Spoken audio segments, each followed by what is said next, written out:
Tahun 2022, tahun mimpi dan penglihatan. Oh, betapa mulianya mimpi Bapa atas kita anak-anaknya. Adopsilah dalam jiwa visi kerajaan sorga atas hidup kita, atas keluarga kita, atas pekerjaan dan bisnis kita, atas masa kecil, masa muda, dan masa tua kita. 2030, 300 gereja, urapan korporat untuk kita semua. Bayarlah harga kekudusan demi sebuah mimpi dari Allah. Apapun yang terjadi tahun ini, peganglah perjanjianmu dengan Tuhan erat di dada. Bersabar dalam menanti janji, sebab pengharapan tidak mengecewakan. Latihlah telinga roh dan kepekaan sebelum membuat perencanaan dalam hikmat-hikmat yang tak terduga. Bahkan langit pun bukanlah batasnya, hingga keturunan kita menjadi berkat bagi bangsa-bangsa. Generasi bapa dan generasi anak berlomba-lomba dalam gelanggang ilahi. Visi anak-anak kita akan melampaui mimpi kita. Di sini, Tuhan setia hingga ribuan generasi. Saling mengasihi dan saling mengampuni saat Tuhan meninggikan kita. Tiada batu sandungan bagi generasi anak panah. Melejit dari tangan pahlawan, pandanglah jauh ke depan melampaui masa hidup kita. Lihatlah, 1000 gereja dan 1 juta muridnya.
saksikan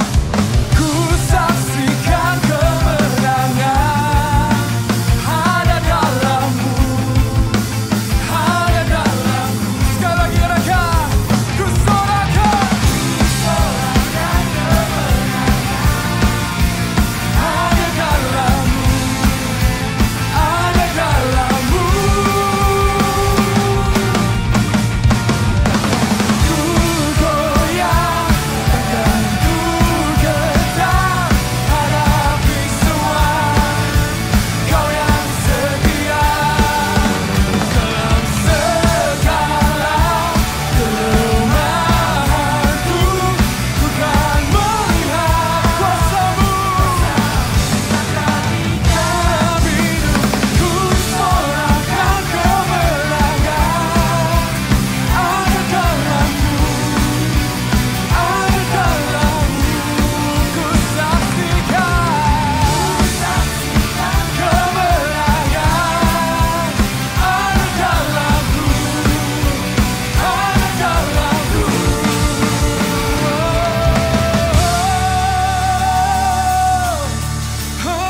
Haleluya. Kami bawa setiap hati kami Tuhan sore hari ini untuk menghadap Engkau, menghadap tahta-Mu ya Tuhan. Thank you Lord.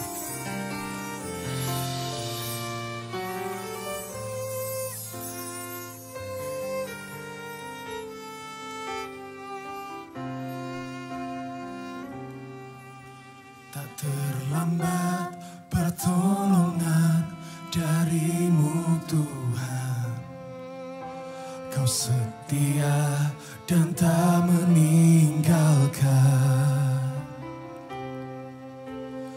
Erat ku pegang seluruh firman dan janji-Mu, Yesus. Kau bekerja mendatangkan kebaikan. Dengan iman ku nyatakan sekarang. Dan langit pun takkan jadi batas bagi yang berharap padamu. Sama-sama angkat tangan kita katakan, sebab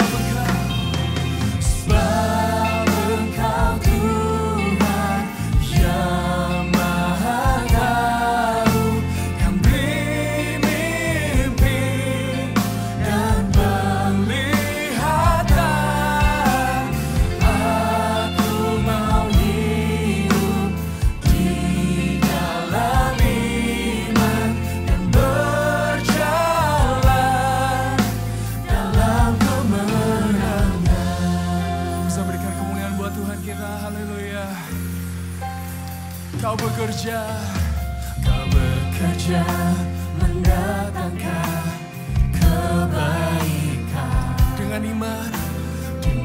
iman ku nyatakan sekarang. Dan langit pun takkan jadi batas bagi yang berharap padamu. Sebab Engkau Tuhan yang Maha Tahu.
Tuhan Yesus, Tuhan yang begitu baik di hidupan kami. Kami mengucap syukur Tuhan, hari ini kami masih diberi kesempatan Tuhan untuk beribadah, mengawali tahun 2022. Kami sungguh excited Tuhan. Anak-anak muda di tempat ini Tuhan, sejak mudanya sudah Engkau panggil, sejak mudanya sudah diperlengkapi ya Tuhan, untuk mengerjakan pekerjaan yang hebat, pekerjaan yang dahsyat ya Tuhan. Hamba bersyukur sekali melihat anak-anak muda di tempat ini ya Tuhan, di awal tahun yang seharusnya masih libur, tapi masih menyempatkan diri untuk hadir, untuk duduk diam di dekat kaki-Mu ya Tuhan. Hari ini biarkan setiap hati di tempat ini Tuhan boleh dikenyangkan dengan firman-Mu. Mau berdoa di dalam nama Yesus Tuhan. Ya Roh Kudus, biar Engkau yang menjamah setiap hati. Saat ini biar kami persiapkan tanah hati yang terbaik Tuhan untuk Kau taburi firman-Mu. Setiap benih itu Tuhan, satu benih pun Tuhan hamba berdoa, tidak ada satu pun benih yang akan gugur ya Tuhan. Setiap firman-Mu tidak akan terbuang percuma Tuhan, tapi sungguh akan berbuah 30, 60 dan 100 kali ganda Tuhan di hidup kami ya Tuhan. Thank you ya Tuhan. Kami persilahkan Kau ya Allah Roh Kudus untuk bekerja di tempat ini. Kami siap mendengarkan dan melakukan firman-Mu. Terima kasih Tuhan. Yang mengasihi Tuhan, sama-sama kita katakan amin. Silakan duduk saudara. Shalom. Shalom Auge. Boleh lambaikan tangan buat yang tadi malam sempat ikut ibadah yang dilayani Pastor Philip untuk nubuatan tahun 2022. Boleh lambaikan tangan sekilas. Oke, terus pertanyaan kedua, yang sudah ambil ayat emasnya, boleh lambaikan tangan juga? Yang nggak tahu kalau ada ayat emas. Ya nggak tahu boleh lambaikan tangan. Saya termasuk yang nggak tahu kemarin teman-teman. Jadi nyari di mana ini tempatnya? Ini saya make sure gitu. Apa saya masih jemaat di sini kok nggak ada? Yang saya yang lain tuh sudah bertaburan emas, kok saya nggak ada? Gatek banget ya. Tergantung usia memang. Siapa yang excited waktu tadi malam mendengarkan impartasi dari Pastor Philip?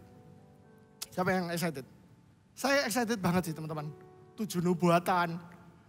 Dan dari tahun ke tahun tidak pernah firman Tuhan itu biasa-biasa aja itu tidak pernah.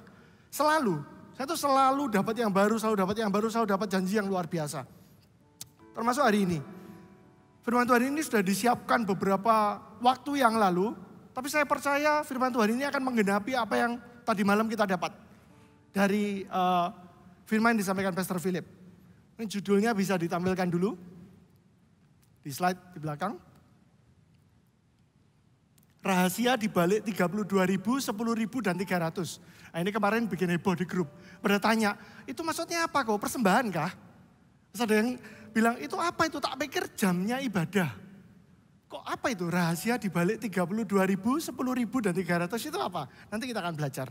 Tapi sebelumnya, sebelum saya kupas detail tentang ini, Tuhan tuh titipkan sebuah pesan di saya. Hari ini kita akan belajar dari orang tokoh yang dipakai Tuhan luar biasa. Namanya Gideon. Kita akan belajar, waktu saya baca firman ini, saya tuh merasa gini jujur. Tertemplak iya, tapi saya tuh merasa kayak ngaca. Waktu saya baca firman ini, saya merasa, loh itu bukan Tuhan cerita tentang Gideon. Itu kayak Tuhan itu cerita tentang saya. Ini ceritanya adalah waktu Gideon sebelum dipakai Tuhan untuk mengalahkan Midian. Ini sebelumnya. Cerita sebelum dia jadi pahlawan. Kita akan buka itu di Hakim-Hakim 6. Hakim-Hakim 6. Saya cerita sekilas, jadi kondisi bangsa Israel waktu itu, waktu zaman Gideon hidup, ini susah sekali.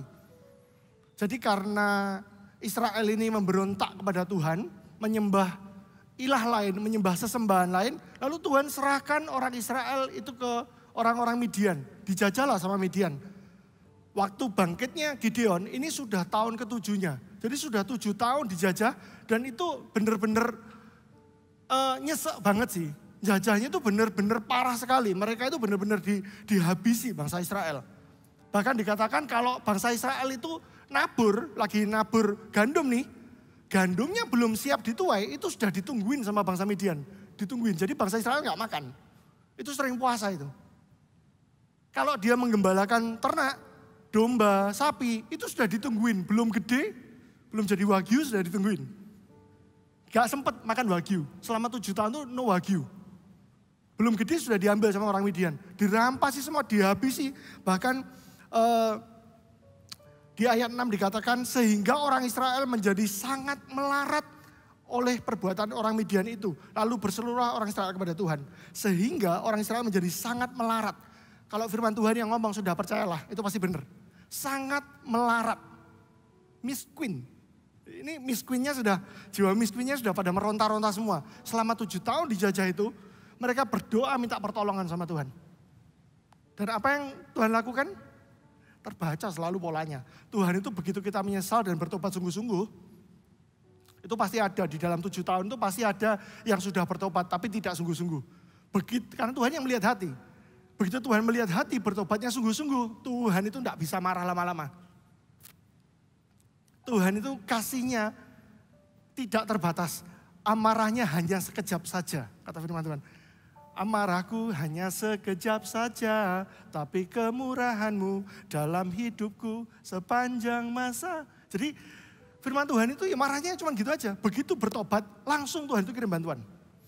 Jadi kalau sebagai pembuka di awal tahun, teman-teman, ini yang perlu kita tangkap. Sifat Tuhan kita itu seperti itu. Sejatuh apapun kita, sejauh apapun kita dengan Tuhan, serusak apapun kita, begitu kita bertobat dan hancur sungguh-sungguh, Tuhan itu pasti langsung menolong. Jadi kayak udah standby gitu loh sebenarnya Tuhan itu. Pernah lihat enggak kalau tentara mau terjun payung dari pesawat? Nggak lihat di film itu? Kira-kira posisinya dia waktu mau terjun payung gimana?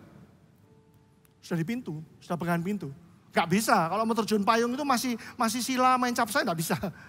Gak bisa, itu sudah harus standby. Begitu juga Tuhan. Tuhan itu, begitu kita jauh, itu sudah standby untuk tolong kita. Sudah di depan pintu, sudah nungguin. Kapan nih anakku teriak. Begitu anakku minta tolong, udah siap. Itu Tuhan kita. Sifatnya Tuhan kita itu begitu. Pahami sifat Tuhan, maka kau tidak akan pernah takut jalani hidup. Karena di masa apapun, kau tahu Tuhan itu standby di belakangmu. Seperti seorang army tadi itu yang akan terjun payung, dia standby di depannya pintu pesawat. Itu loh Tuhan. Nah, lanjut. Ketika orang Israel berseru kepada Tuhan, karena orang Midian itu, maka Tuhan mengutus seorang nabi kepada orang Israel yang berkata kepada mereka, beginilah firman Tuhan Allah Israel, akulah yang menuntun kamu keluar dari Mesir dan yang membawa kamu keluar dari perbudakan. Aku melepaskan kamu dari tangan orang Mesir dan dari tangan semua orang yang menindas kamu. Bahkan aku menghalau mereka dari depanmu dan negeri mereka aku berikan kepadamu. Dan aku telah berfirman kepadamu, akulah Tuhan Allahmu, maka janganlah kamu menyembah Allah orang Amori yang negerinya kamu diami ini. Tetapi kamu tidak mendengarkan firmanku. Ini Tuhan lagi ingatkan mereka. Loh kamu lupa kah? Baru berapa tahun yang lalu, baru aja, ini belum lama. Hakim-hakim ini masih dari zamannya Yosua itu masih belum jauh. Masih bentar aja kok cerita tentang mereka dikawal tiang awan dan tiang api puluhan tahun itu masih baru aja. Lupakah kamu kalau aku keluarkan kamu dari Mesir? Tuhan tuh ingatkan lagi, Tuhan itu tahu masa lalu kita. Tuhan paham masa sekarang kita. Tapi Tuhan tuh selalu ngomongnya itu ke depan. Selalu ngomongnya bahwa tenang tak tolong kok, kamu akan selamat. Lupakah kamu kalau dulu itu aku pernah tolong kamu? Aku bisa tolong kamu lagi. Kemudian datanglah malaikat Tuhan dan duduk di bawah pohon tarbantin di Ofra kepunyaan Yoas. Orang Abiezer itu sedang Gideon anaknya mengirik gandum dalam tempat pemerasan anggur agar tersembunyi bagi orang Midian. Saya ulang. Kemudian datanglah malaikat Tuhan dan duduk di bawah pohon tarbantin di Ofra kepunyaan Yoas. Orang Abiezer itu sedang Gideon anaknya mengirik gandum dalam tempat pemerasan anggur agar tersembunyi bagi orang Midian.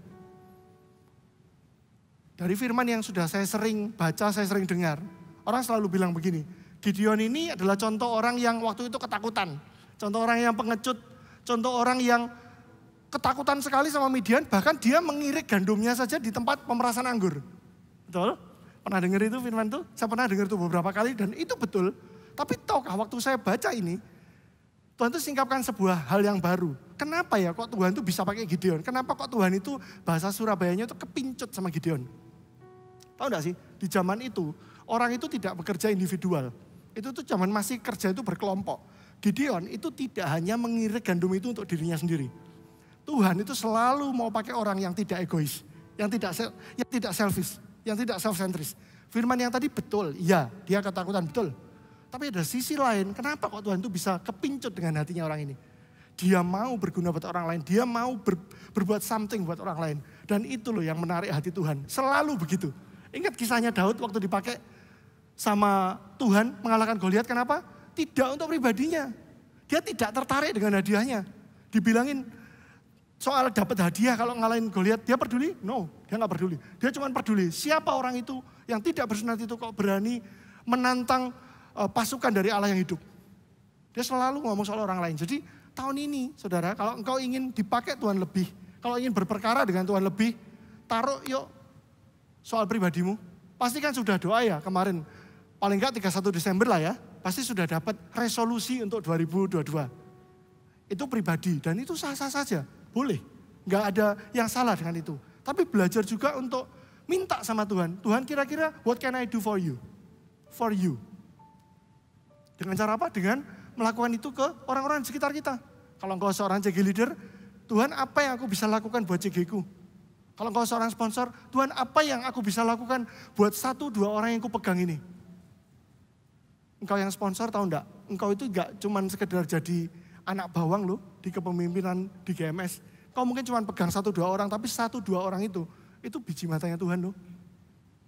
1-2 orang itu yang Tuhan tuh rela, kalau di dunia cuma ada 1-2 orang itu tetap turun di salib kok. Cuma enggak tahu nyalibnya gimana, siapa yang nyalib tinggal satu ya. Tapi intinya begitulah. Tuhan tuh sayang sekali sama orang itu.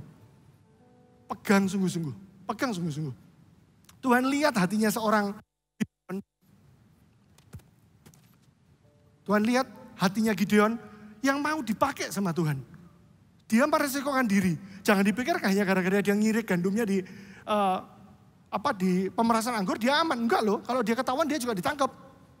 Jadi siapa bilang dia sungguh pengecut dan loser? Enggak loh, dia tuh masih punya hati buat bangsanya. Dia masih mau bekerja.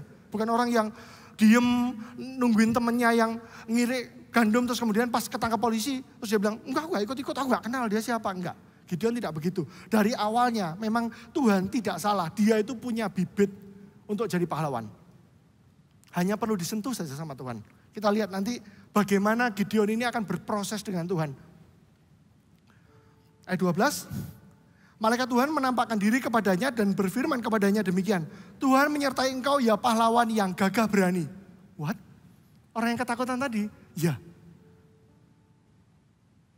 Tadi yang saya bilang, Tuhan tuh tahu masa lalu kita. Tuhan tuh paham masa sekarang kita. Tapi Tuhan tuh selalu bicaranya ke depan.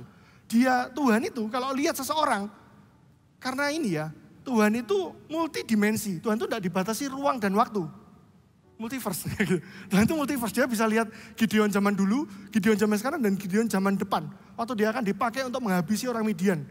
Banyak sekali orang Midian itu. Saudara, saya tidak temukan referensi jumlah berapa yang dikalahkan. Tapi yang jelas banyak sekali. Karena armadanya saja untanya tidak terhitung katanya. Kita nanti akan lihat bagaimana Tuhan akan pakai dia. Tapi inilah cara Tuhan berproses. Yang pertama Tuhan itu selalu ya. Tuhan itu tidak mengungkit-ungkit masa lalu kita. Begitu bangsa Israel bertobat berarti termasuk Gideon dong. Karena tadi dibilang Israel bertobat. Berseru-seru sama Tuhan. Termasuk Gideon. Begitu bertobat Tuhan tuh langsung lihatnya masa depan. Set. Gideon ini adalah Gideon yang jadi panglimanya pasukan yang akan mengalahkan musuh-musuh Tuhan. Nah. Waktu saya baca ini. Kita baca ayat berikutnya, Ayat 13, jawab Gideon kepadanya. Jadi setelah dibilang tadi, hei orang yang gagah berani. Gideon itu bilang begini, jawab Gideon kepadanya, Tuanku, jika Tuhan menyertai kami, mengapa semuanya ini menimpa kami? Di manakah segala perbuatan-perbuatannya yang ajaib yang diceritakan oleh nenek moyang kami kepada kami? Ketika mereka berkata, bukankah Tuhan telah menuntun kita keluar dari Mesir? Tetapi sekarang Tuhan membuang kami dan menyerahkan kami ke dalam cengkraman orang Midian. Waktu saya baca ini agak nyambung ya. Tuhan itu datang di depan Gideon literally. Itu Tuhan, malaikat Tuhan. Malaikat Tuhan itu Tuhan Yesus kalau dengan huruf M, huruf besar. Itu Tuhan Yesus sendiri datang di depannya dan bilang, hei kamu pahlawan gagah berani. Nggak jawab iya, nggak jawab enggak. Apa yang dia lakukan curcol. Tuhan ini nggak bisa lah kondisinya kacau kayak begini. Ngomel terus. Dan waktu saya baca ini, itu tadi saya bilang, saya itu seperti bercermin. Sering loh. Kalau Tuhan tuh sudah kirim pertolongan ke kita, yang kita lakukan pertama kali itu justru apa? Curcol. Curcolnya tidak penting. Seringkali seperti itu. Sering sekali. Makanya kita jadi sulit untuk menerima firman Tuhan. Orang kita kalau doa aja seringnya bagaimana? Kalau kita doa, apa yang kita lakukan? Kita ngirim pertanyaan, pernyataan, dan keluh kesah yang banyak sama Tuhan. Seringkali loh orang Kristen tuh kalau berdoa, itu isinya daftar komplain. Tuhan, aku sumpah begini. Boleh gak sih? Boleh berkeluh kesah dengan Tuhan. Tapi jangan lupa bahwa di doa itu harusnya lebih banyak kita juga dengar apa yang Tuhan katakan. Doa itu kan ada singkatannya, dengar omongan Allah sebenarnya. Dengar omongan Allah. Jangan banyak ngomong, dengerin. Waktu dia bilang, kamu gagah berani, terima saja dengan iman dulu. Kalau tidak ada iman ya tidak bisa. Iman itu dasar dari segala sesuatu yang tidak kita lihat, bukti dari segala sesuatu yang tidak kita lihat, dasar dari segala sesuatu yang kita harapkan. Kalau kita tidak beriman, selesai sudah iman kita. Kalau kita tidak beriman, selesai sudah iman kita. Ya sudah, percuma kamu percaya sama Tuhan. Wong tidak percaya sama Tuhan. Gimana kalimatnya? Bulat tapi ya itu. Seringkali kalau Tuhan ngomong A, kita tidak percaya, malah kita ceritai Tuhan. Kira-kira Tuhan tahu gak sih cerita ini? Loh cerita itu ya tentang Tuhan kok. Oh Tuhan malah diceritai itu gimana? Gak perlu. Itu seringkali itu Gideon tuh, kita itu terwakili dengan Gideon. Firman Tuhan itu enggak mungkin sembarang comot figur di Alkitab itu enggak. Pasti ada kaitannya dengan kita, pasti ada mirip-miripnya dengan kita. Dan saya ngerasa mirip sekali dengan Gideon. Ngerasa, iya ya, kok banyak curhatnya ya. Setiap kali Tuhan kasih sebuah nubuatan, kayak tadi malam. Pastor Philip sudah kasih 7 nubuatan. Ada yang orang-orang yang baru kenal Tuhan nanti akan mendapatkan personal encounter dengan Tuhan dan lain sebagainya. Ada orang yang, mana bisa kalau new friend yang di CG Quiz gak ada harapan itu, itu gak bisa itu. Orangnya pokoknya sudah reserve ke alam baka itu sudah gak bisa begitu. Kita malah nyeritai Tuhan. Padahal kita itu taunya cuma seiprit. Kita nyeritain Tuhan, malah curhat sama Tuhan. Nah, ayat berikutnya.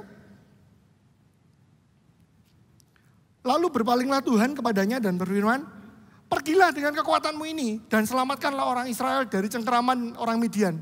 Bukankah aku mengutus engkau? Ini kalau aku baca, ini kalau ditranslate dengan gaya bahasa sekarang. Ini lucu banget loh. Tuhan tuh gemes sudah sama Gideon. Tuhan bilang kan begini.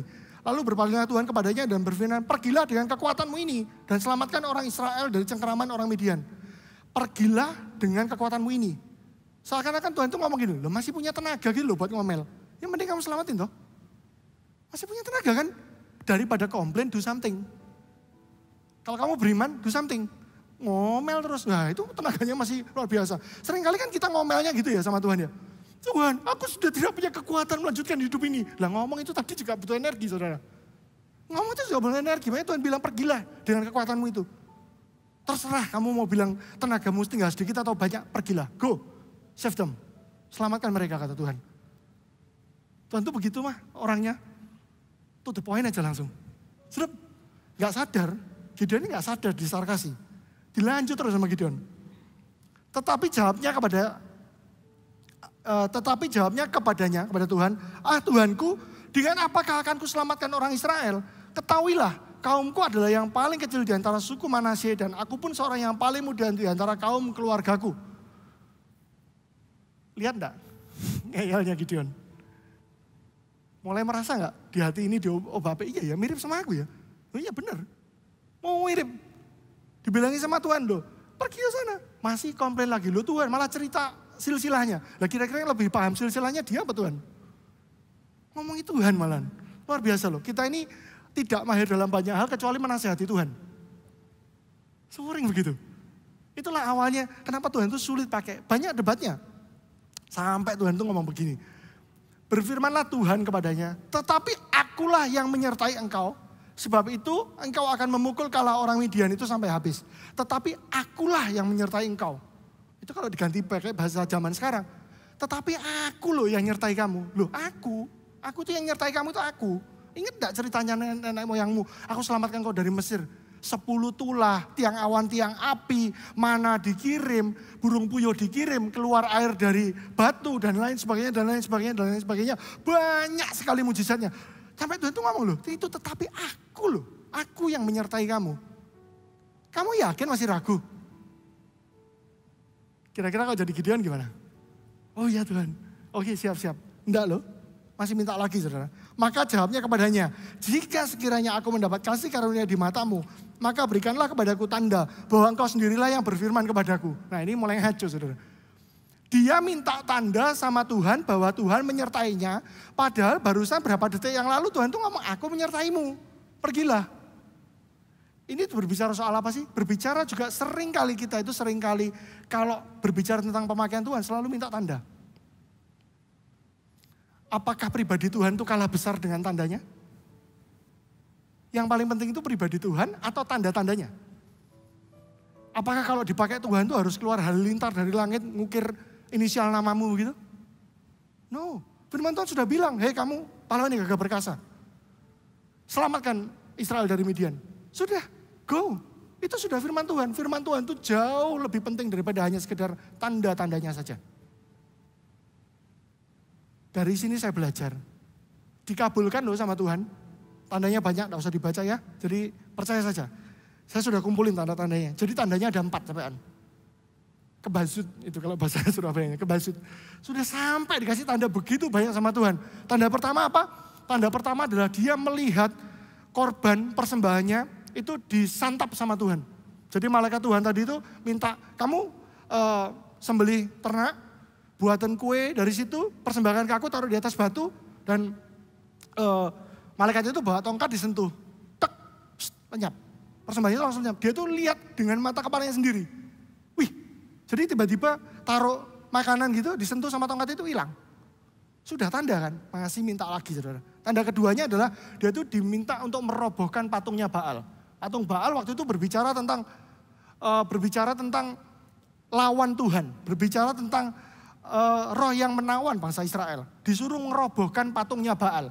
Itu tidak gampang saudara, karena waktu itu yang menjajah adalah yang nyembah Baal ini. Jadi waktu itu statusnya itu kan yang terjajah. Diminta untuk merobohkan Baal, takutnya luar biasa Gideon itu. Akhirnya orang ini kan akalnya pinter. Jadi salah satu syarat juga untuk dipakai Tuhan, belajar yang giat yang pinter. Gideon ini selain cinta Tuhan dia juga pinter. Ini takut aja masih imannya separuh aja dia masih pinter. Dia enggak potong patungnya itu di siang hari, dia potong di malam hari. Orang semua tidur dipotong sama dia patungnya. Ya, yang penting kan firmannya pokoknya suruh potong kan, dia potong malam-malam. Itu aja Tuhan masih sertai loh. Besoknya mau dibunuh sama orang satu kota. Karena potong itu. Tapi tiba-tiba isu itu, hoax itu tiba-tiba bisa lenyap. Set, dalam satu waktu aja. Ini saudara baca di firman, tiba-tiba sudah nggak apa-apa. Orang itu bisa tiba-tiba kayak, oh iya ya, oh dipotong sama Gideon ya. Ya udahlah nggak apa-apa lah. Udah gitu. Ya gak sih? Dihipnotis gitu loh. Di genjutsu satu kota sama Tuhan. Jadi kayak bener-bener orang itu kayak linglung begitu. Oh iya sudah nggak apa-apa deh. Cincai lah. Patungnya dipotong nggak apa-apa. Itu tanda kedua. Tanda ketiga, wah aneh-aneh Gideon itu mintanya. Dia minta, wes gini Tuhan, kalau Tuhan sertai aku, tak taruh bulu. Kalau malam, kalau di daerah sana kan dingin, ada embun dan lain sebagainya. Gideon bilang, kalau Tuhan bener-bener pakai aku, besok itu ya Tuhan, tak taruh bulu itu semalaman, bulu itu basah, tanah sekitarnya kering. Nah inilah rada menggemaskan. Tapi bener loh, Tuhan itu bener, penuh itu. Besoknya bulunya itu basah kuyup. Waktu diperes itu dapat satu cangkir, 1 galon. Enggak, 1 cangkir aja saudara. 1 cangkir diperes, sisanya kering. Sudah? Belum, besoknya minta lagi. Tuhan, kayaknya belum serak aku. Ya apalah dibalik. Besok bulunya yang kering, tanahnya yang basah. Ini benar saudara, jangan ketawa saudara. Soalnya menghina firman Tuhan. Benar itu, ceritanya memang begitu. Dibalik sama Gideon sampai 4 tanda. Hanya untuk apa sih? Sebenarnya hanya untuk membuat dia yakin sama Tuhan. Wih, saya tidak bayangkan sih hati Tuhan itu sebesar apa. Sudah jadi Tuhan aja masih diragukan. Sudah jadi Tuhan aja harus membuktikan berkali-kali. Kayak kita PDKT ke si dia aja. Harus membuktikan berkali-kali. Loh Tuhan itu loh tidak punya hutang untuk pembuktian ke kita sebenarnya. Gak ada. He died on the cross. Sudah selesai di sana. Tidak perlu buktikan apa-apa. Tapi itulah Tuhan yang sayang banget sama kita. Itulah Tuhan yang saya tangkap bahwa sifatnya itu apa sih? Tuhan itu benar-benar rindu untuk pakai kita. Seakan-akan kalau dibaca ceritanya tadi ini ya, dengan banyak poin bantah-bantahan dengan Gideon, dengan banyak poin Tuhan kasih tanda-tanda. Saya tuh kok tangkap sebuah sifatnya Tuhan lagi ya. Tuhan itu ngeyel mau pakai kita. So jangan ngeyel tidak mau dipakai Tuhan. Karena Tuhan yang ngeyel. Tuhan pakai segala cara, gimana caranya supaya anak ini bisa dipakai. Di sini siapa yang pengen dipakai Tuhan besar? Boleh lambaikan tangan? Ya, jangan ngeyel makanya. Kalau Tuhan berfirman, tangkap itu, imani itu. Dasar dari segala sesuatu adalah iman. Tanpa iman, percuma. Semua visi, semua mimpi yang Tuhan beri, tanpa iman itu percuma. Kalau kamu tidak percaya, percuma. Dikasih cek isinya 5 miliar. Atau 3 miliar lah. Katakan dikasih cek 3 miliar. Kalau saudara tidak pernah cairkan itu, kalau tidak percaya itu ceknya bisa dicairkan dan tidak pernah ke bank, ambil uangnya, ya tidak pernah jadi milikmu. 3M ini beneran 3M, bukan 550 ya. Bukan, ini benar 3M, 3 miliar. Gak bisa. Harus ada sebuah langkah iman. Iman penting, tindakan iman setelahnya juga penting. Imannya tidak akan bisa dicairkan kalau tidak begitu. Nah oke, ini pembukaan. Kita masuk ke firmannya sekarang. Rahasia di balik 32.000, 10.000, dan 300. Nah, saya sudah berjemaat, bertumbuh, dan tertanam di GMS ini sudah 17 tahun. Ini sudah masuk ke tahun ke-18, 2022 ini. Sejak 2004, saya tertanam di CG. Banyak sekali mimpi yang Tuhan pernah berikan. Tidak hanya ke saya, ke semua orang. Bahkan ke semua orang percaya. Banyak sekali orang itu diberi visi sama Tuhan, diberi mimpi sama Tuhan, diberi janji sama Tuhan. Banyak. Tapi juga tidak sedikit yang tidak pernah mengecap akhirnya visi dan mimpi itu. Saya mulai bertanya-tanya sih sama Tuhan. Tuhan, kenapa sih? Apalagi tahun ini, tahun visi dan penglihatan. Sampai ada lagunya. Ini gereja keren banget sih. Masa ada visi gereja terus dibuatin lagu gitu. Aku tuh sampai, hah, ini lagunya siapa sih waktu ikut Natalan tanggal 18 itu? Ternyata lagunya diciptakan hanya untuk tahun ini, hanya untuk temanya tahunan ini. Kata-katanya gimana? Vano mungkin sambil nyanyi, boleh? Gak apa-apa Vano. Sebab Engkau Tuhan yang maha tahu, yang beri mimpi dan penglihatan. Berapa banyak di antara kita tuh yang pernah dapat banyak sekali mimpi, penglihatan, janji Tuhan. Tapi kenapa kok tidak tergenapi? Yang salah siapa? Hari ini kita akan kupas. Kita akan belajar dari si 32.000, si 10.000, dan si 300. Kenapa kok bisa ada kelompok tertentu, orang-orang tipikal tertentu yang menerima dan mengalami janji Tuhan. Tapi kenapa ada yang tidak? Oke, kita mau baca firman Tuhan di Hakim-Hakim 7.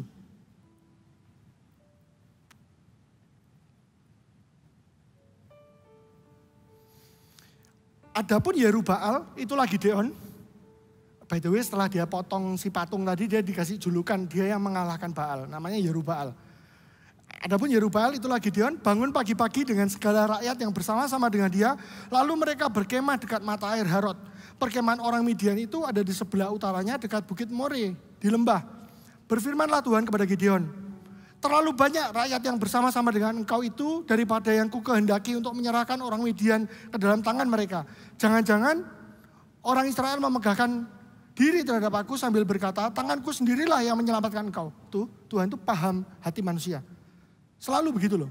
Kalau dipakai sama Tuhan, dijanjiin sama Tuhan, kemuliaannya, glorinya, itu selalu pengen diambil sendiri. Makanya Tuhan tidak mau. Tuhan mau ajarin kita, nanti ada 2 kunci penting sekali bagaimana kita itu bisa terima, tidak hanya terima visi Tuhan, janji Tuhan, mimpi dari Tuhan, no. Tapi kita bisa sampai mencapainya. Caranya bagaimana? Ayat 3 berkata begini, maka sekarang serukanlah kepada rakyat itu demikian, siapa yang takut dan gentar, biarlah ia pulang, enyah dari pegunungan Gilead. Lalu pulanglah 22.000 orang dari rakyat itu dan tinggallah 10.000 orang. 32.000 orang pertama yang tidak menerima janji Tuhan, yang tidak ikut mengalami janji Tuhan, simple. Tidak punya iman. Yang tadi saya jelasin panjang lebar di depan itu loh, pengantarnya itu loh. Kenapa kok Gideon harus diproses dulu sama Tuhan sampai percaya sama Tuhan? Karena one day dialah yang akan mimpin pasukan itu. Gak bisa. Kita mimpin seseorang melampaui kita itu gak bisa. Kita harus ngalami Tuhan dulu. Gideon dulu diproses sama Tuhan sampai 1 pasal itu. Pasal 6 itu hanya untuk membangkitkan imannya Gideon. Supaya apa? Supaya Gideon bisa impartasi. Supaya anak-anaknya pun, anak-anak rohaninya, supaya orang-orang yang dia pimpin itu juga bisa percaya sama Tuhan. Itu saja masih tidak semua loh percaya. Ini juga berbicara tentang kita. Hati-hati ya. Belum tentu hanya karena engkau rajin datang CG, engkau rajin datang AOG, belum tentu engkau masuk bilangan orang beriman. Yang lihat itu hati. Yang ini, filter yang ini, Tuhan sendiri yang memfilter. Yang takut, suruh pulang. Kenapa? Karena Tuhan yang lihat hati. Tuhan tahu. Yang beriman sama enggak yang mana. Kan sudah dibilangin, aku loh yang akan sertai kamu. Kalahkan mereka. Tapi masih ada loh, 22.000 dari 32.000 orang itu tidak percaya. Bisa tak? Banyak loh itu Tuhan. Nah, pakai bahasa Jawa lebih mantap ya. Banyak loh Tuhan. Orang Midian tuh banyak. Dikatakan itu seperti pasir di laut. Unta itu kalau zaman sekarang itu kayak tanknya begitulah. Jadi bukan satu orang naik satu unta, enggak. Unta itu dulu barang mewah saudara. Kayak bawa mobil sport gitu kalau sekarang. Jadi naik unta gitu. Untamu apa ini? Peleknya diapain? Gitu. Jadi unta itu seperti itu zaman dulu. Enggak banyak unta itu. Tapi ini sampai dibilang untanya itu tidak dapat dihitung. Saking banyaknya. Takut si 22.000 orang itu. Takut. Gak bisa. Ikut sama Tuhan itu gak bisa begitu. Saya pernah bilang di khotbah saya sebelumnya, ikut Tuhan itu main iman, gak bisa main aman. Gak bisa. Main aman gak pernah akan bisa genapi janji dengan Tuhan, tergenapi janjinya gak bisa. Tuhan butuh iman, itulah bahan bakarnya untuk tercapainya mimpi itu. Bukan firman Tuhan gagal, tidak. Kitalah yang menggagalkannya. Dengan tidak mempercayai Tuhan sepenuhnya. Iman adalah dasarnya. Tanpa iman, visi dan mimpinya Tuhan tidak bisa tergenapi di diri kita. Tidak bisa. Butuh iman yang bulat sekali. Bahkan Tuhan mempertaruhkan itu pada Gideon. Berkali-kali Tuhan kasih tanda, Tuhan kasih penjelasan, Tuhan kasih sindiran, Tuhan kasih perintah. Sembarang lah. Tuhan curahkan semuanya supaya Gideon ini percaya. Paling tidak satu orang ini aja percaya. Iman yang terpenting. Gideon diyakinkan dulu sebelum mujizat Tuhan dikerjakan. Supaya siap hatinya. Supaya nanti kalau menang beneran, dia tidak sombong. Dia tidak bilang, oh ini karena aku. Ini karena Tuhan, jelas. Tuhan itu cool banget men. Lawan Midian, katakanlah waktu itu 100.000 gitu ya. Katakan begitulah. 100.000 lawan 32.000 loh. Tuhan bilang, kebanyakan ini. Jangan terlalu banyak, sortir aja. Di courting 22. Itu tidak tahu mungkin sekitar 60 sekian persen begitu ya. Courtingnya ya. Dikoreksi sama Tuhan tinggal 10.000. Sudah? Belum. Masih ada lanjutannya. Tetapi Tuhan berfirman kepada Gideon, masih terlalu banyak yang 10.000 tadi. Suruhlah mereka turun minum, maka aku akan menyaring mereka bagimu di sana. Siapa yang kufirmankan kepadamu, inilah orang yang akan pergi bersama-sama dengan engkau, dialah yang akan pergi bersama-sama dengan engkau. Tetapi barang siapa yang kufirmankan kepadamu, inilah orang yang tidak akan pergi bersama-sama dengan engkau, dialah yang tidak akan pergi. Ada yang menarik dari sini. Waktu tadi filternya tentang iman, Tuhan langsung to the point aja ngomong, yang takut suruh pulang. Simpel kan? Tanyain, oh yang takut angkat tangan. Angkat tangan, pulang. Tuhan ngomong di depan, yang takut suruh pulang. Tapi begitu filter kedua, Tuhan bilangnya, kamu suruh mereka turun minum, nanti aku akan ngomongin kamu. Aku akan ngomong ke kamu nanti siapa yang disortir. Jadi Gideon pasti kan redek kan ya. Lawan 100.000 orang tadi tinggal 10.000 mau disortir. Bayangannya Gideon mungkin jadinya berapa sih? Oh tadi diskonnya 60%. Gideon pintar matematika kan. 60% berarti nanti kemungkinan sisa 4.000. 4.000 ya apa ya ngaturnya ya kalau 4.000 ya. Oh dilalah saudara. Disortirnya gak jadi 4.000 saudara. Jadi berapa? Jadi berapa? Pernah baca kisah ini saudara? Kristen saudara. Tinggal 300. Dihabisin sama Tuhan. Lalu Gideon menyuruh rakyat itu turun minum air. Waktu Gideon suruh, Gideon juga belum tahu filternya itu apa. Gak pernah tahu Gideon. Dan berfirmanlah Tuhan kepadanya, barang siapa yang menghirup air dengan lidahnya seperti anjing menjilat, haruslah kau kumpulkan tersendiri. Demikian juga semua orang yang berlutut untuk minum. Belum dikasih tahu sama Tuhan filternya. Berikutnya baru, jumlah orang yang menghirup dengan membawa tangannya ke mulutnya ada 300 orang. Tetapi yang lain dari rakyat itu semuanya berlutut minum air. Lalu berfirmanlah Tuhan kepada Gideon, dengan ke-300 orang yang menghirup itu akan kuselamatkan kamu. Aku akan menyerahkan orang Midian ke dalam tanganmu. Tetapi yang lain dari rakyat itu semuanya boleh pergi masing-masing ke tempat kediamannya. Cool men, Tuhan kita men. Dari 10.000, 9.700 didiskon, disikat. Nah sekarang kan pada tanya kan, apa bedanya yang minum dengan menjilat langsung ke sungai sama yang menghirup ke air itu bedanya apa sih sebenarnya? Itu bicara soal apa sih? Waktu saya disingkapkan Tuhan firman ini, saya kaget sih saudara. Dulu saya berpikirnya begini, Tuhan ini ngangguran dah. Maksudnya, ya biarin dong. Namanya orang haus, minum. Ya terserah toh mau minum pakai apa. Mau di selulup kayak mau apa kayak itu kan terserah orangnya kan. Mungkin stylenya dia begitu, harus begitu. No. Ini berbicara sesuatu tentang kunci kedua bagaimana kita bisa menerima janji Tuhan. Tidak hanya iman. Iman yang terpenting, tapi iman bukan satu-satunya. Bagaimana cara kita menerima visi dan janji Tuhan adalah bagaimana kita menjalani iman itu, bagaimana attitude kita. Saya kasih contoh. Anggap ini pedangnya ya.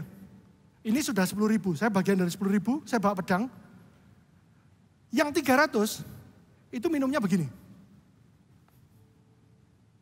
Dia minum begini.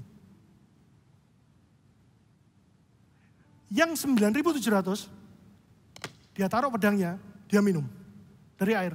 Apa bedanya? Masalah attitude, tidak bertanggung jawab. Itu lagi perang, pedangnya ditaruh. Simpel ya kelihatannya ya. Aku lagi capek Tuhan, aku lagi lelah. Tak taruh ya CG ku Tuhan ya. No, tidak begitu cara mainnya Tuhan. Kamu lelah, datang ke Tuhan. Tapi jangan dilepasin ini. Ini profetik juga nubuatan buat para pemimpin yang di CG. Secapek apapun hidupmu, jangan pernah minta off. No, pegang tangannya dengan sebelah. Mungkin tidak kuat berdua pegang tangannya. Pegang satu aja. Datang ke Tuhan, tetap jalankan tanggung jawabmu, lalu minum. Ini kemarin lagi seru di isu ngomong soal CG libur. CG itu tidak ada libur, saudara. Tidak ada. CGL-nya boleh tidak CG. Silakan mau family time, tapi CG-nya jangan diliburin. Kenapa? Itu bukan CG-nya si CGL itu CG-nya Tuhan. Anaknya jangan diliburin. Siapa tahu dari 10 ada satu anakmu yang tidak pernah bisa family time. Tidak pulang, lah dia cari Tuhan kemana? Gabungin dong dengan CG lain. Suruh sponsornya yang mimpin. Suruh coachnya yang mimpin. Gabungin, masa satu isut gak ada satupun. Masa satu AOG gak ada satupun yang gak bisa CG. Jangan ditaruh pedangnya. Pegang pedangmu. Jalankan tanggung jawabnya. Berlutut sambil minum. Capek memang, capek. Ya memang lebih tidak banyak karena cuma satu telapak tangan. Tapi itu yang Tuhan mau. Tidak cuma iman tapi attitude-nya juga penting. Selama ini mungkin caranya jalani yang salah. Imannya sudah benar ke Tuhan tapi jalaninya nabrak-nabrak. Jalannya nabrak-nabrak. Tuhan tidak mau seperti itu. Tuhan mau kita benar-benar jalani iman kita. Kalau iman kita penting saudara. Yang orang yang beriman pasti tahu bahwa perbuatannya pun harus mencerminkan yang diimaninya. Kalau kita beriman sama Tuhan yang kudus, tidak mungkin caranya tidak kudus. Attitude matters dalam kingdom-nya Tuhan. Kenapa? Karena kita ini army. Bukan karena Tuhan mau mencampuri cara kita minum, tidak. Itu masalah attitude-nya, masalah tanggung jawab yang dilepaskan. Pedangnya ditaruh, men. Itu loh kondisi perang. Itu gawat darurat, 10.000 lawan sekian. Banyaknya minta ampun. Lu sudah tahu lagi revival 2030, 300 kok ya malah berdrama dengan hidupnya. Apakah Tuhan tidak bisa tolerir kita kecapean dan lain sebagainya? Bisa. Minumlah. Tuhan yang suruh minum. Tuhan tuh bukan kayak mbak pecut berduri yang kejam gitu loh. Enggak loh. Tuhan yang suruh minum kok. Minum mau. Tak jagain kamu. Tapi tak lihat caramu kerja bagaimana. Apakah kita orang-orang yang masih sering didapatin terobos lampu merah, saudara? Masih sering titip absen? Boleh kamu beriman, Tuhan akan berkati di pendidikanmu. Kalau jalanmu tidak kudus, Tuhan tidak akan pernah berkati itu. Tidak bisa. What you do is matters. Your attitude matters. Cara menjalani. Gak bisa ini ditaruh. Kita ini army, pedangnya harus tetap ada di sebelah tangan. Ceritanya Nehemia waktu membangun Yerusalem lagi, bagaimana? Sama. Satu tangan memegang pedang, satunya bangun tembok. Ya sembuh, jadinya agak meletot sedikit mungkin. Gak apa-apa. Tuhan yang nanti akan kasih perlindungan yang ajaib. Tuhan akan kerjakan sisanya. Tapi cara kita menjalani itu penting. Maka saya nanti ada satu pesan aja. Banyak sekali sih sebenarnya kalau dibilang attitude seperti apa yang kita ini perlu kembangkan untuk kita ini jadi anak Tuhan yang benar. Tapi paling tidak saya pesan ada 3 saja. Di tahun 2022 ini, 3 attitude ini benar-benar kejarlah habis-habisan. 3 attitude ini benar-benar kejarlah. Karena ini akan jadi modal bagaimana kita bisa menggenapi visi dan mimpinya Tuhan. Attitude yang pertama, buat saya yang paling penting adalah integrity. Integritas itu, kalau tadi contohnya yang di pasukan itu ya kalau berintegritas dia akan pegang pedangnya. Integritas itu artinya apa sih? Banyak ya kalau orang itu suruh jelasin arti integritas itu apa. Simpelnya integritas itu begini loh. Kamu itu don't make a promise you cannot keep. Kalau kamu sudah janji sama Tuhan, lakukan. Ada atau tidak ada yang mengawasi, ada atau tidak ada Tuhan itu mengingatkan. Lakukan itu. Kalau kamu tahu itu hal benar, lakukan wholeheartedly. Sepenuh hati lakukan, itulah integrity. Integrity itu simpel kok. Integrity itu artinya apa sih? Sekalipun seakan-akan tidak ada yang lihat. Kau tahu bahwa Tuhan itu melihat, hidup dengan satu penonton. That's integrity. Penontonnya Tuhan. Ada atau tidak ada leadermu. Waktu disuruh, nanti kamu ya yang pimpin saat teduh ya di CG ya, kamu yang mimpin worship ya, siapin ya sungguh-sungguh ya. Boleh enggak kamu puasa 1 hari? Oh siap kok. CGL-mu tidak akan bisa ngecek kamu itu puasa atau tidak. Kamu mau bohong pun ya enggak akan tahu. Tapi seorang yang berintegritas tidak akan pernah berbohong. Kenapa? Tahu enggak sih? Kalau kita berbohong, orang pertama yang kita bohong itu diri kita sendiri. Karena kita tahu faktanya tidak begitu. Integrity itu tertinggi sudah. Salah satu value yang tertinggi di attitude-nya anak Tuhan itu harusnya itu. Integrity. Yang masih sekolah, yang di teens. Kalau dikasih tugas, lalu gurunya bilang, anak-anak saya tinggal dulu ya, saya mau menyelesaikan report, jangan nyontek ya. Orang yang berintegritas itu meskipun satu kelas nyontek semua, contek-contekan, dia akan kerjakan saja. Kalau tidak bisa bagaimana? Ya sudah, tidak bisa ya tidak dikerjakan. Atau dikerjakan sebisanya, besoknya belajar lagi. That's integrity. Kalau nggak lulus bagaimana? Nggak lulus itu konsekuensi. Itu lain hal. Harus bertobat dong, besoknya harus belajar. Tapi tidak turunkan standar, kita contek-contekan atau kita, oh aku nggak nyontek, aku cuma diskusi aja. Aku cuma make sure jawabanku, cuma konfirmasi aja kok, sama aja. Itulah integrity. Integrity itu kalau engkau yang sudah kerja, bosmu nggak ada, apa yang kau lakukan dengan laptopmu, apa yang kau lakukan dengan gadgetmu. Nggak ada nih bosnya itu. Kamu udah kerja seharian juga nggak apa-apa sih, nggak ada yang tahu. Atau kamu reimburse, entertain, habis 200.000 traktir nasabah, traktir customer begini. Bosmu nggak akan tahu kok, boleh kok. Tapi apakah sungguhan kamu pakai seperti seharusnya? Integrity itu penting sekali saudara. Tanpa integrity, orang tidak akan pernah bisa dipakai Tuhan besar. Nggak bisa. In fact dipakai Tuhan pun tidak bisa. Integrity itu adalah kuncinya. Integrity juga bicara tentang apa sih? Integrity itu bicara tentang ketika kita sudah diberikan sebuah mandat. Kita diberikan sebuah tugas. Kita lakukan itu tanpa menyimpang, tanpa menyerong 1 derajat pun. Ada sebuah cerita tentang seseorang yang ditugasin, tugasnya itu menjaga mercusuar.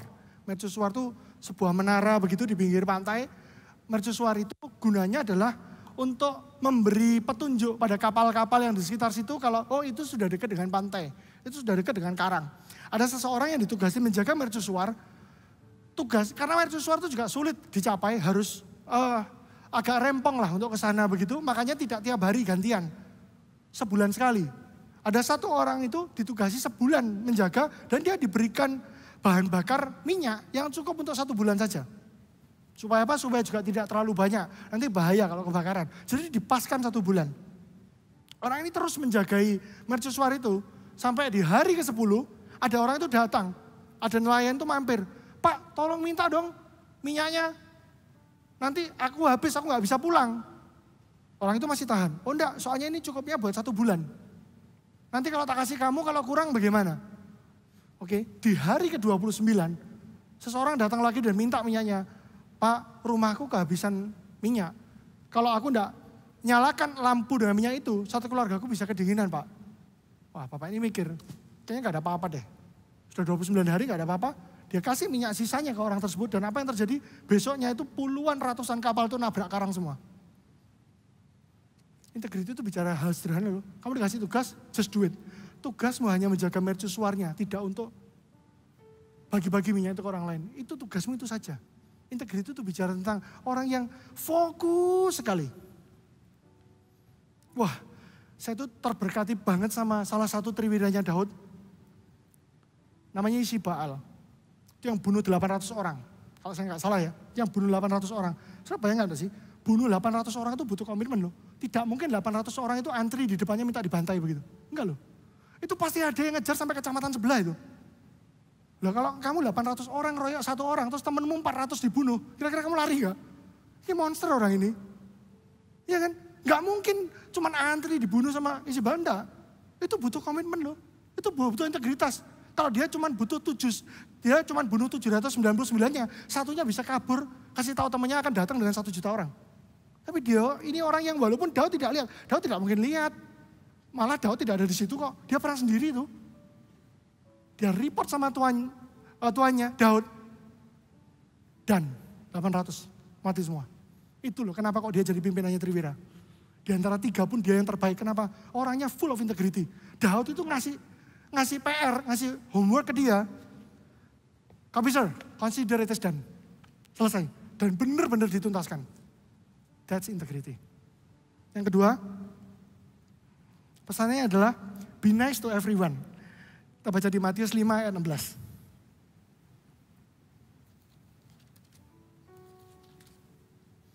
Matius 5 ayat 16. Demikianlah hendaknya terangmu bercahaya di depan orang, supaya mereka melihat perbuatanmu yang baik dan memuliakan Bapamu yang di surga. Katakan amin. Be nice to everyone. Kalau kita dipakai Tuhan, kalau kita sukses, entah di sekolah kita, di kampus kita, di dunia kerja kita, pasti banyak orang yang iri. Pasti banyak orang yang juga tidak terima. Banyak orang, dan semua orang akan berlaku baik sama kita. Tapi pesan Tuhan, tetap kok kamu berbuat, tunjukkan terang itu. Ada sebuah quotes, itu nemplak banget di saya sih. Saya coba cari-cari yang siapa yang nulis pertama kali, saya nggak dapat. Jadi ini saya sebutin di depan supaya tidak melanggar copyright ya. Quotes itu berbicara begini. Kamu baik padaku, aku baik padamu. Kamu jahat padaku, aku tetap baik padamu karena aku diajari begitu. Kamu baik padaku, aku baik padamu. Kamu jahat padaku, aku tetap baik padamu karena aku diajari begitu. Itu udah tidak gampang ya. Kamu baik, ya pasti gampang aku baik sama kamu. Tapi kamu jahat sama aku tetap akan baik sama kamu. Karena aku simply diajari begitu sama Tuhanku. Be nice to everyone. Kamu tidak akan pernah tahu orang yang kamu baikin itu one day akan buka pintu apa. Tidak akan pernah tahu. Tidak akan pernah tahu. Jangan serakah. Jangan ambil semua untuk keuntunganmu. Be nice to everyone. Pernah ada seorang nasabah saya itu datang ke bank. Saya masih kerja di bank, datang ke saya dan bilang, San saya itu mau ambil produk ini. Nah saya itu tahu di hati saya, produk di tempat saya waktu itu tidak terlalu baik untuk produk yang itu. Ada tempat lain yang lebih baik. Saya kasih tahu loh ke dia, kalau mau ambil di tempatku bisa, ada. Tapi dapat bunganya sekian. Mahal ya Chan. Saya tunggu dulu dia yang ngomong, bukan saya langsung nyaranin. Mahal ya Chan, kayaknya enggak keburu deh. Bisnisku jalan kalau dengan bunga segitu. Oke. Ada kok, di tempat lain kok, ada. Ini kontaknya aku, silakan dikontak. Temanku, nanti bilang aja referensi dari Chandra. Tak pindahin loh, itu harusnya omsetku loh. Kalau aku mau rayu-rayu dia, aku ikut aku aja lah. Aku kebangetan masa gitu aja gak ambil dia aku. Bisa enggak? Bisa sih. Tapi bukan seperti itu cara kerja anak Tuhan, enggak begitu. 1 minggu kemudian kok itu balik loh. Chan, aku jadi ambil di tempatmu aja. Loh apa aku, di tempat lain tuh gak bisa ya? Bisa. Betul yang kayak kamu bilang itu, bunganya lebih bagus. Tapi aku kok gak serak ya, soalnya aku kontaknya balasnya lu lama ya Chan. Kontak kamu cepat balasnya. Aku lebih trust ke kamu deh, gak apa-apa deh, tak potong aja profitku. Masih profit kok, Isa, tak atur bagaimana caranya, aku ambil di kamu aja deh. Mungkin ceritanya nanti tidak akan seperti ini semua ya. Tapi percayalah kalau firman Tuhan bilang, kamu tunjukkan terangmu supaya orang itu melihat perbuatan baikmu dan memuliakan Bapamu yang di surga. Kalau firman Tuhan bilang begitu, sudah pasti benar. Mungkin ceritanya bisa beda-beda nanti versinya. Nanti teman-teman malah yang bisa sharing di sini. Siapa tahu tahun depan begitu. Oh aku itu anaknya nasabahnya Coach Chandra itu. Bisa jadi. Aku sharing dari sisi yang lain. Nah tapi satu hal, be nice to everyone.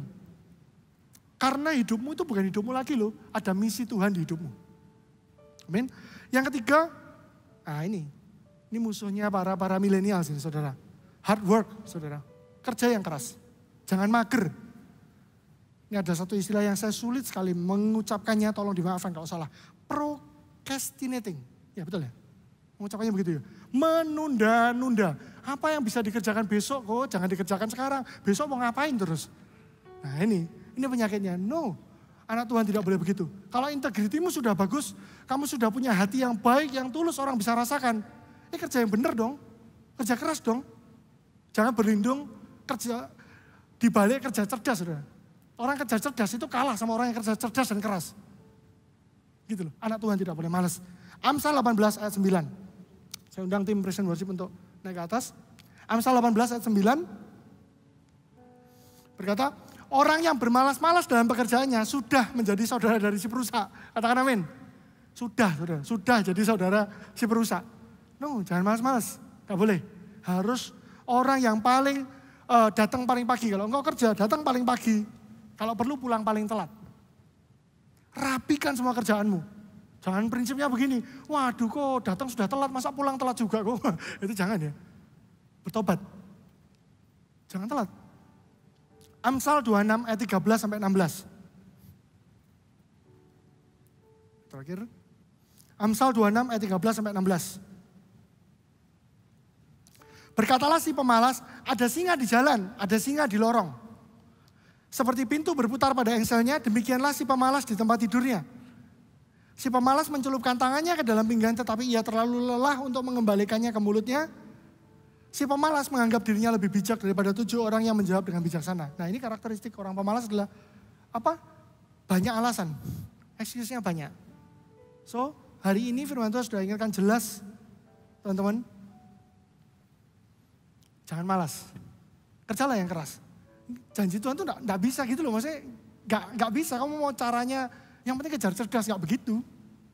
Bahkan buat para jombloers ya, FYI ya. Adam itu diberikan Hawa, itu ketika bekerja keras. Itu tidur karena kelelahan, bukan tidur-tiduran, apalagi mager. Saudara. Adam itu jelas tidak masuk kaum rebahan. Enggak, makanya dikasih Hawa. Jadi jangan-jangan kalau hari ini ada banyak sumbat-sumbat pasangan hidup di hidupmu, mungkin malas masihan. So, bangun kebiasaan yang baik, hari ini. Amin. Saya undang semuanya untuk berdiri. Belajar sesuatu saudara? Belajar sesuatu bisa lambaikan tangan.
dalam keadaan tutup mata.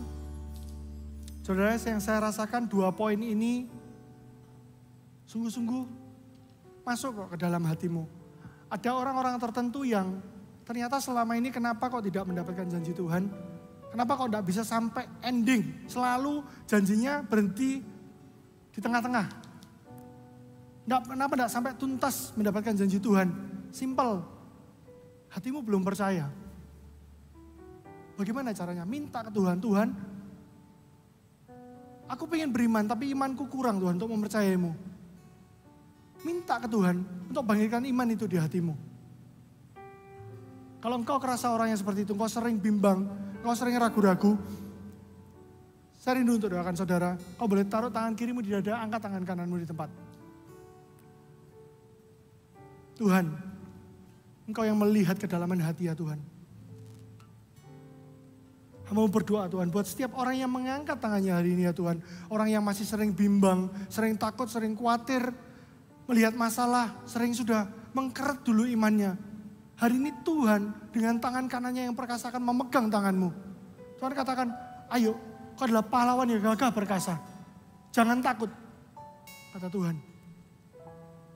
Pegang janjiku. Tuhan akan bawa engkau mengalami itu.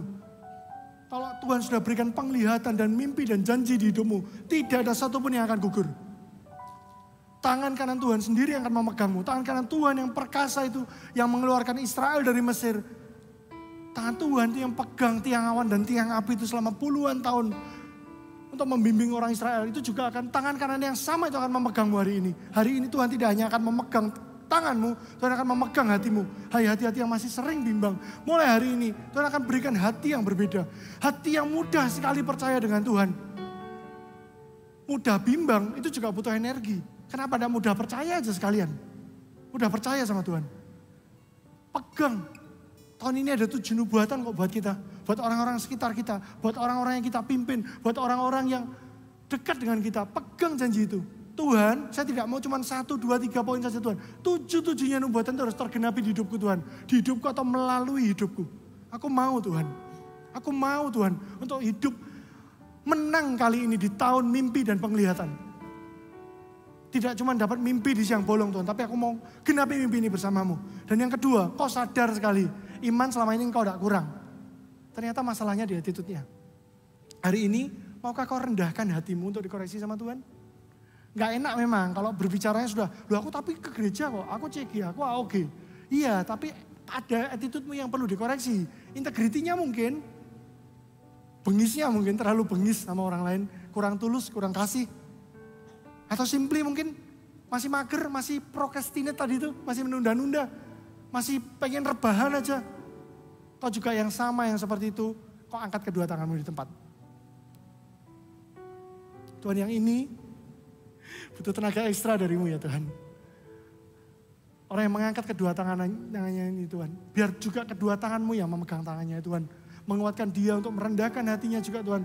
Untuk mengubah hidupnya Tuhan. Mau percaya Tuhan lewat hal yang sederhana. Lewat attitude yang berubah. Lewat sebuah tindakan iman yang berubah. Lewat cara menjalani yang berubah ya Tuhan. Maka hasil akhirnya pun akan berbeda Tuhan.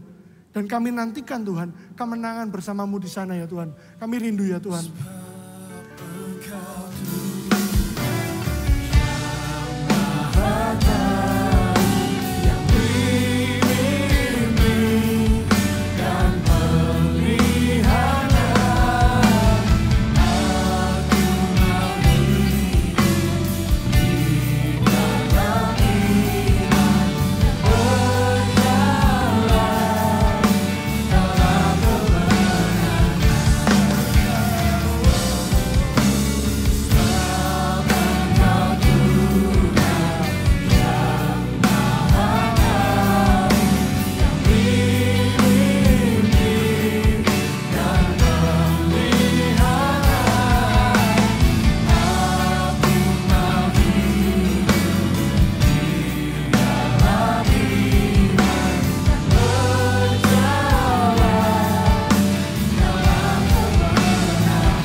Saudara boleh angkat amplop perpuluhan dan persembahannya. Sekarang kita mau berdoa.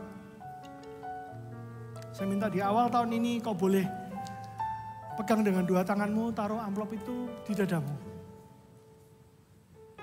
Tuhan, di awal tahun ini ya Tuhan, tanggal pertama di tahun ini ya Tuhan, kami mau bawa persembahan terbaik ini ya Tuhan di hadapan-Mu ya Tuhan. Perpuluhan ini sesungguhnya adalah milik-Mu, bukan 1/10-nya Tuhan. 100% adalah milik-Mu. Jadi kalau kami hari ini kembalikan Tuhan perpuluhan ini, Engkau tidak berhutang apa-apa dengan kami Tuhan. Kami tidak minta berkat apapun, kami hanya minta perkenanan hati-Mu ya Tuhan. Perpuluhan ini kami kembalikan Tuhan, bukti kami percaya pada pemeliharaanmu, bukti kami bersyukur padamu ya Tuhan. Tuhan, biar perpuluhan ini menyenangkan hati-Mu. Ini hanya uangnya Tuhan, yang 1/10, tapi hatinya kami mau kasih 100% buat-Mu Tuhan. Hidup kami mau berikan 100% buat-Mu ya Tuhan, bukan 1/10-nya. Karena Engkau bukan Allah yang berhutang, kamilah yang berhutang padamu seumur hidup kami ya Tuhan. Kami berikan ini Tuhan dengan kerendahan hati Tuhan, perpuluhan dan persembahan ini Tuhan. Biar ini menyenangkan hati-Mu, biar ini jadi salah satu saja tanda Tuhan, bahwa kami tidak terikat pada uang Tuhan. Biar kami terikat hanya pada hati-Mu saja.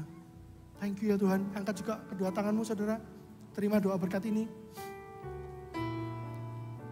Allah yang menyertai Israel. Allah yang mengeluarkan Israel dari Mesir. Allah yang mengirimkan tiang awan dan tiang apinya untuk menjaga Israel. Hari ini Allah yang sama. Itu juga yang memberkati-Mu. Allah yang menyertai Gideon dengan 300 pahlawannya. Orang yang punya iman dan orang yang tahu cara menjalani imannya dengan baik. Allah yang sama juga itu akan memberkati-Mu. Terimalah berkat yang terbaik dari Tuhan. Terimalah berkat yang terbaik dari Tuhan, yaitu berkat penyertaan Tuhan. Itu di atas segala-galanya. Ada berkat hubungan yang intim dengan Tuhan. Itu adalah segala-galanya. Bukan tentang materi, tapi tentang isi hati Tuhan yang melekat di hatimu. Terimalah berkat ini, berkat dari Bapa, kasih setianya yang tidak pernah berkesudahan. Keteladanan dari Tuhan Yesus. Dia yang menjadi sahabatmu. Saat semua orang tidak ada yang mendukungmu.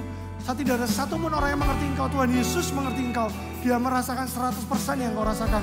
Berkat yang sama itu juga kami menyertai-Mu. Juga berkat Roh Kudus yang tidak pernah terbatas oleh ruang dan waktu. Tidak pernah terbatas dimensi apapun. Terimalah berkat ini di dalam nama Tuhan Yesus. Yang mengasihi Tuhan, sama-sama kita katakan amin. Thank you, God bless you. Silakan duduk dan menunggu arahan. Berikut adalah cara penggunaan aplikasi I Love My Bible. Masuk ke aplikasi GMS Church, di bagian Home akan muncul tampilan untuk aplikasi I Love My Bible. Klik pilihan bahasa jika Anda memiliki preferensi bahasa tertentu. Ada 2 pilihan bahasa yang disediakan, yaitu bahasa Indonesia atau bahasa Inggris. Pilih versi yang akan digunakan umum atau anak-anak. Untuk anak-anak ada 2 versi, yaitu Super Trooper untuk usia 3-9 tahun dan Voltage untuk usia 9-13 tahun. Klik pembacaan kitab mulai dari urutan kitab yang paling awal, yaitu kitab Kejadian. Pilih minggu pertama dan Anda dapat membaca sesuai urutan mulai dari pengetahuan tentang kitab, intro sebagai tema pengantar dalam 1 minggu, dan hari ke-1 sebagai menu pembacaan hari tersebut. Download template arah untuk Anda dapat membagikan ayat, rema, aplikasi, dan harapan yang Anda dapatkan dari pembacaan hari itu di media sosial.